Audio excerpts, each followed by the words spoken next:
তারাবির সালাতের রাকাত বিতর্ক এড়িয়ে চলুন। রাকাত নিয়ে বিতর্ক করবেন না। 8 রাকাত 20 রাকাত নিয়ে যে মারামারি এই দেশে, এটা শয়তানের ফন্দি। চিল্লায় বলেন, এটা কার ফন্দি? আমরা 20 রাকাত পড়ি, আপনারা হয়তো 8 রাকাত পড়েন, কোনো অসুবিধা নাই। আমরা যারা 20 রাকাত আমরা পড়তেছি, আমরা 20 রাকাতের কথাই বলি। 20 রাকাত আমরা পড়বো আজীবন। সৌদি আরবে মক্কা মদিনায় 20 রাকাত পড়ে, কোনো অসুবিধা নাই। অন্যান্য মসজিদগুলো 8 রাকাত পড়ে। এই নিয়ে এদের মধ্যে মারামারি আছে? হ্যাঁ, এই জন্য রাকাত বিতর্ক এড়িয়ে চলবেন। প্রিয় ভাইয়েরা, আপনার আমল আল্লাহর কাছে কবুল হবে সংখ্যার বিচারে না উত্তমতার বিচারে? বলেন তো, সংখ্যার বিচারে না উত্তমতার বিচারে? উত্তমতার বিচারে। কত চমৎকার ভাবে আপনি আল্লাহর সামনে দাঁড়াতে পারছেন, এটা বিবেচ্য। রুকু সেজদাগুলো সুন্দরভাবে করবেন। রুকু থেকে সোজা হয়ে দাঁড়ানো ওয়াজিব। 2 সেজদার মাঝখানে সোজা হয়ে বসা ওয়াজিব।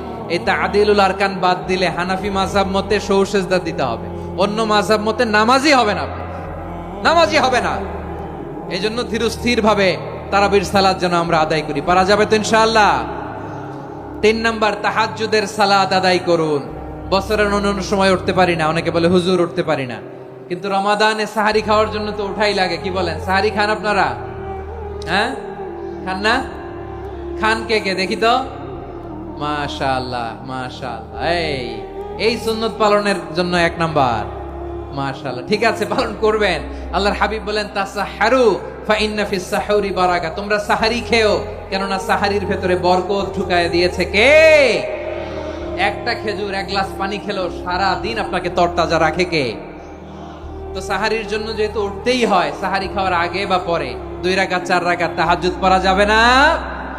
রব্বুল আলামিন বলেন, ওয়ামিনাল লাইলি ফাতাহাজ্জাদ বিহি নাফিলাতান লাকা আসা আইয়াবআসাকা রাব্বুকা মাকামান মাহমুদা। ও নবী, রাতের কিছু অংশ সময় তাহাজ্জুদের সালাত আপনি আদায় করবেন, কারণ এই তাহাজ্জুদ হলো আপনার জন্য নাফিলাতান লাক, অতিরিক্ত ফরজ। আপনাকে মাকামে মাহমুদে অধিষ্ঠিত করবে কে? এজন্য যারা সম্মানিত হতে চান, সম্মানের আসনে যেতে চান, তাদের জন্য তাহাজ্জুদ অবধারিত। আমরা রমজানে সাহারির আগে তাহাজ্জুদ পড়তে চাই কি চাই না? এই নামাজটারে আল্লাহ বড্ড ভালোবাসেন। কেন জানেন? কারণ গভীর ঘুমকে স্যাক্রিফাইস করে আমরা এই নামাজ পড়ি। ঘুমের আরবি জানা আছে কারো? ঘুমরে আরবিতে কি বলে?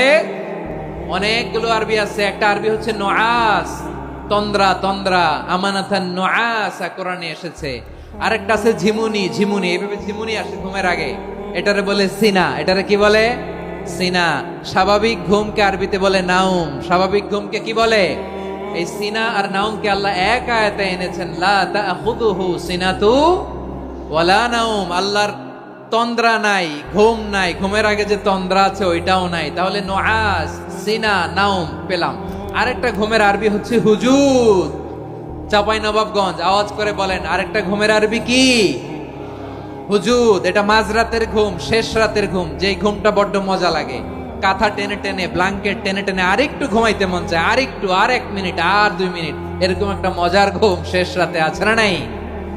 এই শেষ রাতের ঘুম, এই হুজুদের ঘুমকে স্যাক্রিফাইস করে যেই সালাত পড়া হয়, ওই সালাতের আরবি নাম হচ্ছে সলাতুল হুজুদ বা সলাতুত তাহাজ্জুদ। চিল্লায় বলেন আল্লাহু আকবার। এজন্য আল্লাহ তাআলা তাহাজ্জুদের সালাতকে এত পছন্দ করেন। পড়বেন তো রমাদানে? 4 নম্বরে, মুক্ত হস্তে দান করুন। মুক্ত হস্তে দান করুন। ওয়ামা আতাইতুম মিন যাকাতিন তুরিদুনা ওয়াজহাল্লাহি ফাউলাইকা হুমুল মুদঈফুন। তোমরা মনে করো না যাকাত দিলে তোমাদের সম্পদ কমে যায়, এটা ভেবো না। বরং তোমরা আল্লাহর খুশির জন্য যে যাকাত দাও, তারপরে তোমার যে সম্পদ থাকে ওই সম্পদের মধ্যে প্রবৃদ্ধি দান করে কে? আপনি মনে করছেন দিলে কমে? চাঁপাইনবাবগঞ্জের ভাইয়ের আওয়াজ করে বলেন, দান করলে কি সম্পদ কমে নাকি বাড়ে? আওয়াজ করে বলেন, কমে না বাড়ে? বাড়ে। যেটা দান করেন, কামাসালি হাব্বা আম্বাতাত সাবআ সানাবিলা ফি কুল্লি সুম্বুলাতিন মিয়াতি হাব্বা। 1 টাকা দান করলে এটা চারা বীজের মতো, রূপে দিলে 7টা শীষ, প্রতি শীষে হয় শত শস্য দানা। আল্লাহ যারে চায় এরকম বাড়ায় দেয়, প্রবৃদ্ধি দেয়। সুবহানাল্লাহ। এজন্য মুক্ত হস্তে দান করতে রাজি আছেন? আগে আগে জাকাত ক্যালকুলেট করে রাখেন। আপনার জাকাত বর্ষ যদি পরেও হয়, দেরি করেও হয়, ধরেন যে প্রতি বছর মুহররমে দেন, আপনি আগে দিতে পারবেন। জাকাত অগ্রিম আদায় করা যায়। সুবহানাল্লাহ বলেন।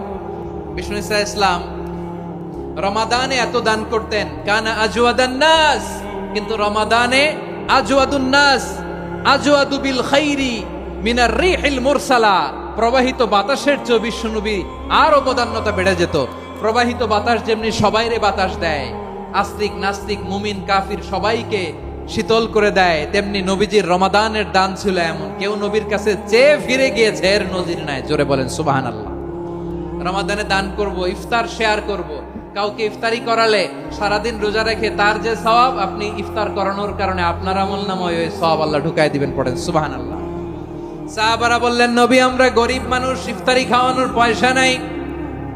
আল্লাহর হাবিব বললেন, ওয়ালাউ বিমাজকাতি লাবান, এক ঢোক দুধ, ওয়ালাউ বিতামরা, একটাও খেজুর, ওয়ালাউ বিশারবাতি মা, এক ঢোক পানি খাইয়েও যদি কারো রোজা ভাঙাও, তারপরে ওই সওয়াব তোমার আমলনামায় দিবে কে? তাহলে মুক্ত হস্তে দান করুন, 4 নাম্বার। 5 নাম্বার হচ্ছে কদর তালাশ করুন। রমজানের সবচেয়ে দামি সময়। বিষ্ণু বলেন, মান হুরিমা খাইরাহা ফাকাদ হুরিম, যে কদর মিস করলো সে সব মিস করলো, হি ইজ দ্য লুজার। আচ্ছা বলেন, এই বরকতের মাসে আমরা কি লুজার হতে চাই না গেইনার হতে চাই? সবাই বলেনি, বলেন এই রমাদানে আমরা লুজার হব না গেইনার হব? ইন্না আনজালনাহু ফি লাইলাতিল কদরি ওয়া মা আদরাকা মা লাইলাতুল কদর লাইলাতুল কদরি খায়রুম মিন আলফি শাহর। পড়েন আল্লাহু আকবার। লাইলাতুল কদরি খায়রুম মিন আলফি শাহর, 1000 মাসের চেয়েও সেরা। 1000 মাসে হয় 83 বছর 4 মাস।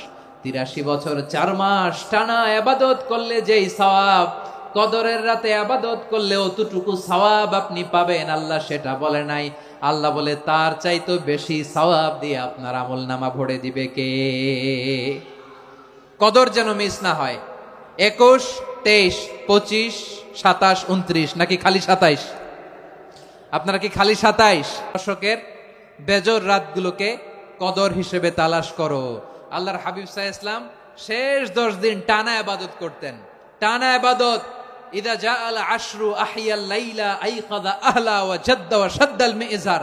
সারা রাত জেগে ইবাদতের নজির নবীজির নাই, শুধু রমজানের শেষ দশক ছাড়া। সুবহানাল্লাহ বলেন। নিজেও ঘুমাতেন না। ফাতেমা রাদিয়াল্লাহু তাআলা আনহু, আলী রাদিয়াল্লাহু তাআলা আনহু কাউকে ঘুমাতে দিতেন না, সবাইকে জাগিয়ে তুলতেন। আমরা সারা রাত জেগে ইবাদত করব। রাজি আছেন তো? কদর যেন আমাদের মিস না হয়। আজকে থেকেই ক্যালেন্ডারে মার্ক করে রাখেন। সব কাজ পেছনে ফেলে, সব ব্যস্ততাকে পেছনে ফেলে ইবাদতের জন্য আমরা প্রস্তুত থাকব কদরের রাতে। কোনোভাবে কদর যেন আমাদের মিস না হয়, ইনশাআল্লাহ। বলেন তো সবাই? 6 নম্বরে পারলে ইতিকাফ করবেন। আল্লাহর হাবিব সাল্লাল্লাহু আলাইহি ওয়াসাল্লাম প্রতি বছর 10 দিন ইতিকাফ করতেন। যে বছর ইন্তেকাল করবেন সে বছর 20 দিন ইতিকাফ করেছেন। আপনি বলবেন, হুজুর ইতিকাফ না করলে সমস্যা কি? আমার নবী একটা ইবাদত সারা জীবনেও ছাড়ে নাই, আর আপনি জীবনে একবারও করেন নাই। এবার হিসাব আপনার কাছে, হিসাব আপনার কাছে। না পারলে অন্তত রাত্রি বেলাগুলো মসজিদে কাটাবেন। পারবেন তো ইনশাআল্লাহ? সব শেষে শিশু এবং নারীদের ব্যাপারে বিশেষ খেয়াল রাখবেন। শিশুদের রমাদানের ব্যাপারে উৎসাহ দেন, তাদের প্রস্তুতি নেওয়ান, তাদেরকে রোজা রাখতে দিবেন। আমার ভাইয়েরা এবং বোনেরা, পর্দার আড়ালে মায়েদেরকে বলবো, চাপাই নবাবগঞ্জের মায়েরা, 1 দিন 2 দিন না খেয়ে থাকলে আপনার ছেলে মেয়ে মারা যাবে না। ঠিক কিনা বলেন? ওদেরকে উৎসাহিত করেন। ওদের ছোট্ট যারা রাখতে দেন, বলেন যে বাবা সকাল থেকে দুপুর পর্যন্ত না খেয়ে থাকলে তোমার অর্ধেক রোজা। এরকম 2 দিন অর্ধেক মিলে তোমার 1 রোজা। এরকম আমি কত রোজা রাখছি ছোটবেলায়, কোনো হিসাবই নাই। আমার দাদি বলতো সকাল থেকে না খেয়ে দুপুর 12টা পর্যন্ত রাখলে নাকি অর্ধেক হয়, এরপরের দিন অর্ধেক, 2 অর্ধেক মিলে 1 রোজা। এটা তো আসলে রোজা হয় না, কিন্তু তাকে উৎসাহ দেয়া। ইফতার প্রোগ্রামগুলোতে নিবেন আমাদের বাচ্চাদেরকে। দেখবেন যে ওর ক্ষুধা লাগতেছে, খায় না, কারণ কেউ খায় না। একজন আজান দিচ্ছে, সবাই খেজুর নিয়ে ইফতার করতেছে। এই দৃশ্য, এই ট্র্যাডিশন, এই ইবাদত, এই তারবিয়া ওর আগামীর জীবনটাকে সুন্দর করবে। চিল্লায়া বলেন ঠিক কিনা?